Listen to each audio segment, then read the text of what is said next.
Whether it's improving our aging roads and bridges or expanding opportunities for low-income Americans and school-aged children,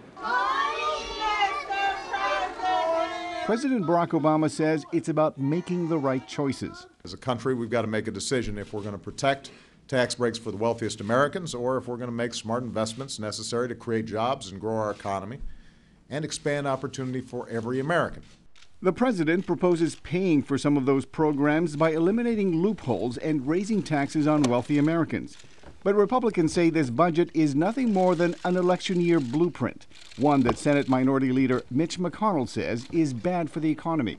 It's time the president realized that doubling down on the same failed policies is simply not going to work.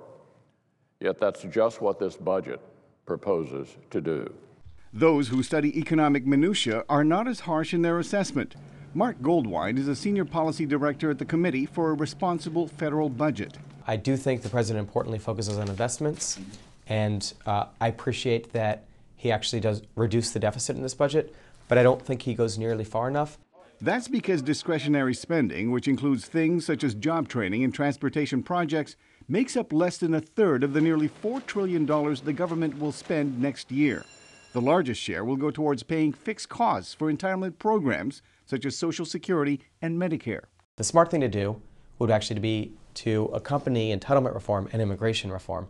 So we have this new tax base, and we have a system where we can afford to actually pay them benefits. Without major reforms to entitlement programs and what he calls an unwieldy tax code, Goldwine says U.S. debt will become unsustainable. While he admits lawmakers are unlikely to approve the budget in an election year, he says neither Congress nor the president can afford to wait too long. Arcega, VOA News, Washington.